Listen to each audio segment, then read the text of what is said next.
Internet! I'm Daniel Moore, that's Tommy Larkins. Welcome to our YouTube channel. Hello, Dan. How are you? I'm well, how are you? Yeah, I'm good. I'm feeling rather marvellous today, considering, of course, it's Marvel May. I'm glad you don't have many of them Marvel puns left. You don't have many of those Marvel puns left, do you? Well, I mean, I've got something that's an inclination to what we'll be reviewing today, of course. Dear God. What are we reviewing today? Oh, yes! Of course, it has to be done. It's the one Marvel film that you have seen. Yeah, it is the one Marvel film I have seen. So we've got to talk about Thor from 2011, haven't we? Thor 1. We have. Was it really 2011? 2011, man. Okay, now I feel old. The year we left high school. Oh, wow. You have to tell the internet about that. That's probably on Google. It makes us feel old. That's on the internet anyway. I know. So, Tommy. Trying to find a place where I can plonk this. I'll just plonk it out of frame just for now. Out of frame. Just use it when you need to, you know. Yeah. I mean, whenever I'm feeling worthy. So, Tommy, talk to us about Thor. Well, I'll tell you what, recently I have rewatched a lot of the early Marvel films lately, and returning to these Phase 1 MCU movies is really a treat, considering how far we have come since. Yep. Through both better and worse movies since. Yep. After Iron Man smashed into cinemas in 2008, Marvel Studios was wasting no time in getting two more Avengers onto the big screen for 2011 releases, being both Thor and Captain America. Yep. I've heard of both of those. Indeed you have, yeah. You should check them out. I reckon you'd like them. Of course, The Incredible Hulk and Iron Man 2 were released in 2008 and 2009 respectively, but 2011 was the true year of growth for the MCU. With all the other Avengers being Earthbound, Thor was the biggest risk of them all to take, really, when you really think about it, because you got to be really careful with how you handle the daft idea of a big, muscly, blonde dude who flies through space with a magic hammer. But for the most part, they pull it off very well in this film. I thought they pulled it off extremely well. Because it's such an absurd idea, isn't it? Yeah, it's like you got the whole sciencey bit attracted me to the film. Yes, yeah. When I watched it for the first time, it was on telly. I didn't watch it from the beginning. Mm-hmm. I've obviously watched it since, and it's very good. Good. Yeah.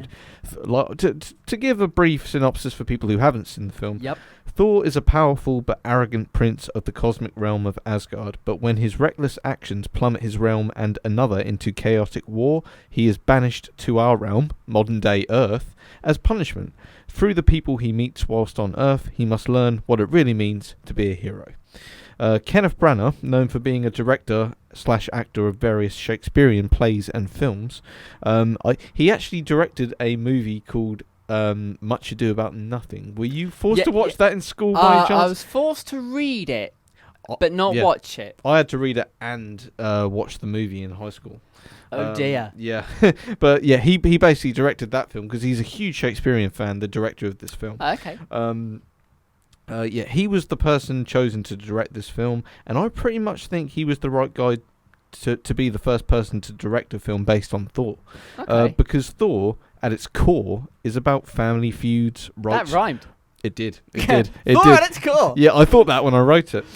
Because Thor, at its core, is about family feuds, rights to rule, betrayal and honour, which is really what a lot of works of Shakespeare are filled with, really. True, actually. Yeah, so that's why... You don't think about it because the old language really throws you, doesn't it? It does, and... Where art thou? And the Asgardians... I went Australian there for a second. Maybe it's because we're talking about Chris Hemsworth and he is Australian. But G'day, mate. But no, I remember seeing this in 2011 and being so impressed with how they took the ideas of Norse mythology as well as the Einstein-Rosen bridge theories, then melding them together to explain that basically, and I quote now, science is just magic that we don't understand yet.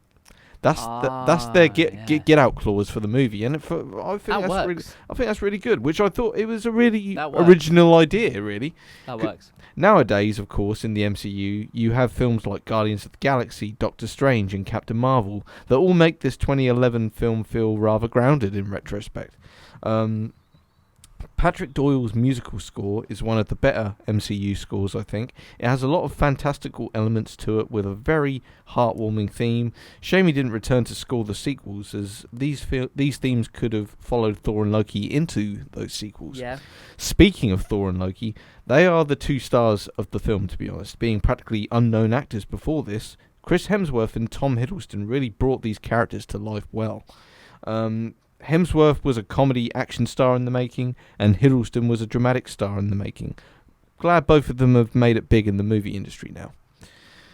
Sure, this film is far from perfect, as Kat Dennings is pretty unfunny during some of the human scenes. Some of the CGI is a tad undercooked, and a plot thread here and there is a tad on the lazy side. Undercooked? Are you Gordon Ramsay now? Yeah, I know. Yeah, I just need more lines on my forehead, and I'm there. I love that. Like Odin just going into the convenient Odin sleep, which writes him out of the second act of the film conveniently. But I'll let them all slide, as this was by far the best MCU Phase 1 film before the Avengers blew all of our minds in 2012, which you still need to see. Hasn't blown my mind yet. Dude, you need to see. Like, Avengers 1 it's something else. It's the perfect blockbuster film, really. And I really think you'd enjoy it. It's funny. It's even more funny than Thor, I think. To close, Thor is just a great, fun, and really planted... sorry. Let me start that one again. Damn me, am I writing? To close, Thor is just great fun, and it really planted a foundation for where these characters can go. Considering the... Hello, Tommy! You had to do it again! He's back! He is back! You! Oh, we got some news, YouTubing fans. Are you beating him with Thor's hammer? Well, no, it used to be his, actually. It used to belong to him. Me off. Well, to tell you this, guys, on YouTube, Oh. Tommy's birthday's coming up! Oh, yep. It's this week. Hey. And we go, got my you a little friend. something to unwrap live on our YouTube channel. Tommy! That is so thoughtful, and I'm not even joking. The thought did cross my mind. I wonder if I'll ever predict one day when Steve is actually hiding in the place. And that's all I thought about it. You got me again, you absolute genius, evil people. Oh yeah, you swear on the radio, but not on YouTube. Yeah. Yeah. Oh Typical God! Tommy. Oh no! No! Show the camera! It's Space Jam 2. Oh! No. Steve and I think this film is going to be a load of crap. The first one was, and we think you're going to agree. I'll only watch it if you two sit down to watch it with me. Oh! You called this, Steve! You told me that he'd do this to me! Well, anyway, that's for your actual birthday as well. Oh, that's so thoughtful. To Asgard. Yeah, to Asgard. Anyway, Stephen can go now. You continue. You were at to close. Right, okay. I was at the close, okay, before I was briefly given a heart attack. It's good for you. It's healthy. Okay. So, Thor is just great fun and really planted a foundation for where these characters can go. Considering the two actors mentioned above are still playing these characters 10 years on, that's half the praise, but the other half is that they still portray them so well. I miss this era of the MCU so much, as 2008 to 2012 was an era of build-up to a crossover film that none of us could have predicted could turn out so well. Nowadays, Disney owns the MCU, so the movies tend to be more over-budget, overly produced and pandering on occasion. Whereas in the era where this film came out, Paramount funded these Marvel films, but basically let the Marvel Studios team do their thing through trial and error. Yeah. So there was a lot more freedom for experimentation in these early films. That goes a long way. You can tell when that kind of effort's been put into something like that, can't you? I miss that sense of independence in these kind of movies. Yeah.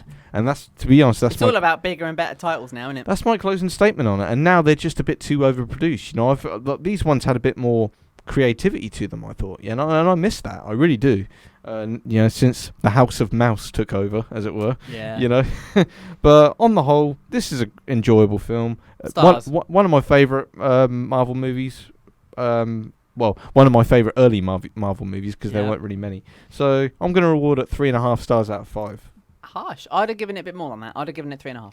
Well, I'm excited to see what you give the Avengers when you eventually watch that one. Yes, eventually. Well, that's Marvel May. 2 out of 5. Yeah. No, 3.5 out of 5 I gave it. I'm on about the amount of movies and Oh. the amount of days in the month you I thought you'd already forgotten how many stars I'd given You're it. getting a year older, and you're getting dumber and dumber and dumber. Well, when I have to keep on my toes with all the heart attacks that you and Steve are giving me, can you blame me? To be fair, you'd probably be a lot better if we kept giving you heart attacks like that. Right, well, that's what you meant when you said you had gas today. You weren't talking about gas. You were talking about Steve. Why did you say that in the microphone? Yes, that is that. Yes, okay, you know me well. Right, well, anyway, follow, subscribe. Tommy is available on Letterboxd if you want to read these reviews in full. Tommy. Thank you very much, and I will have a great birthday. Thanks very much, Dan, for everything, and you lovely, lovely evil person for giving me Space Jam 2. I can't wait to check it out. Ciao for now, guys.